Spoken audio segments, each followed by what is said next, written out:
Arizona Senator John Kyl sparked a firestorm by revealing the cynical political game the president is playing with our southern border. Take a look at this.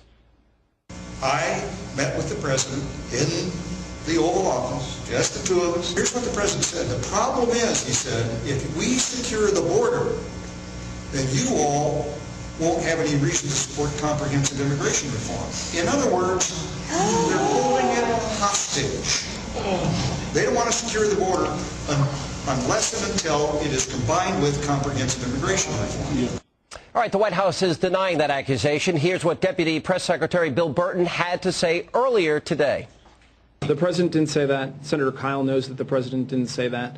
No, that statement's not true. And we're just going to continue to work and hopefully get the support of senators like Senator Kyl for comprehensive reform, because that's the only way we're really going to be able to address this problem. All right, it looks like somebody's lying. Who might it be? Joining me now with reaction, nationally syndicated radio talk show host and friend Lou Dobbs. Good to see you. Good to see you. How are you? I'm great. I'm in a lot better position right now than I believe President Obama trying to explain this away. Well, look, I've known Senator Kyl for a long time. Me too. You know, and I have my suspicions about who I believe, but I want to get yours. To me, it's very simple. I've known Senator Kyl for more than 20 years. He is a man he's not the most electric politician, Sean, but he is, I think, one of the most honorable. The man has never misstated nor misguided me at any point. He's a man of absolute intellectual integrity. This is not a man for the White House to be attacking, suggesting, or declaring, in effect, that he's a liar. You know, especially on the heels of the following things. Sestek. Right. We got this guy out in Colorado. We've got the Cornhusker kickback. We've got the Louisiana Purchase. There's been a lot of analysis of the Chicago way. Right. And now, okay, who do I believe here? It's straightforward for me. The idea that, you know, the reason I believe Senator Kyl, first and foremost, is, of course, his integrity. The second is, I truly believe that President Obama thought he was just stating the obvious. Right. This has been clear for years, that this administration and the previous administration were holding hostage border security and port security in this country, and and they would not touch the issue without amnesty or unconditional amnesty. It's that typical quid pro quo. Here's the danger, though, and you have been a very outspoken critic of open borders, as have I, and a lot of other Americans, because you know what? And I've been down there, Lou, 6 times, right, in all different locations. I've been there when they've arrested people. I've been in the warehouses where they have the drugs. I mean, it is a really, really dangerous situation for national security. The thing is, it doesn't seem to me the Democrats in any way, shape, matter, or form are committed to securing our borders. It's no longer, I think, debatable.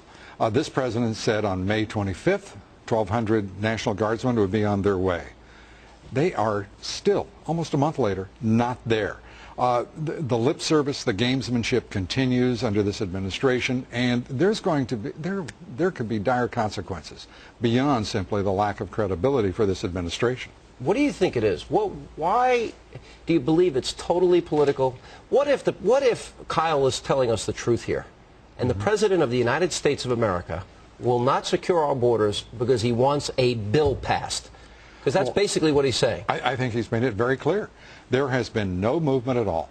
I'm one of those people who's been working very hard with all of the factions to get a compromise put together that would create real border security, real port security, and rational, effective, humane changes in our immigration policy.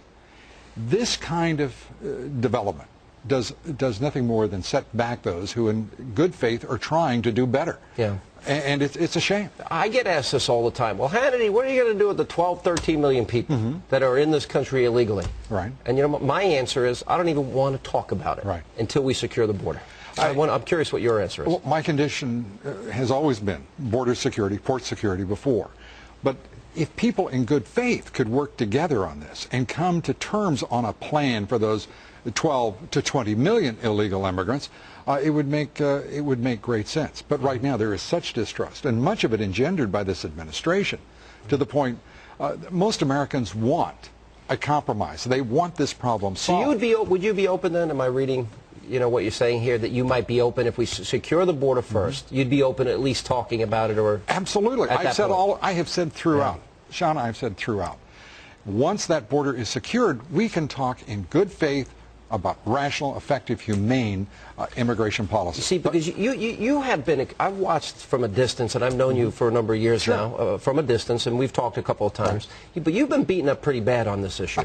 You think? Well, I know. absolutely. And excoriated. But here's, I guess, the question.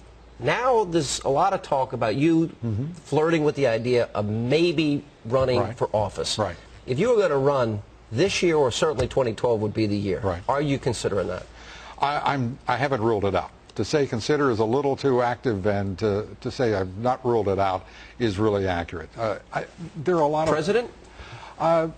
President, Senate, all of those things have been sort of thrown out there for consideration. I haven't made a decision. I'm going to, I'm involved with the Tea Party. I'm supporting the Tea Party as rigorously as I can. I believe it's a great popular expression of the popular will. It's nice to see. And you know, I'm going to hold forth and see what happens. How would you identify yourself, real quickly, as we let you go here? I say I'm a Reagan conservative. If I say, you know, Lou Dobbs, how do you describe your political values? I'm an independent, conservative, traditional American.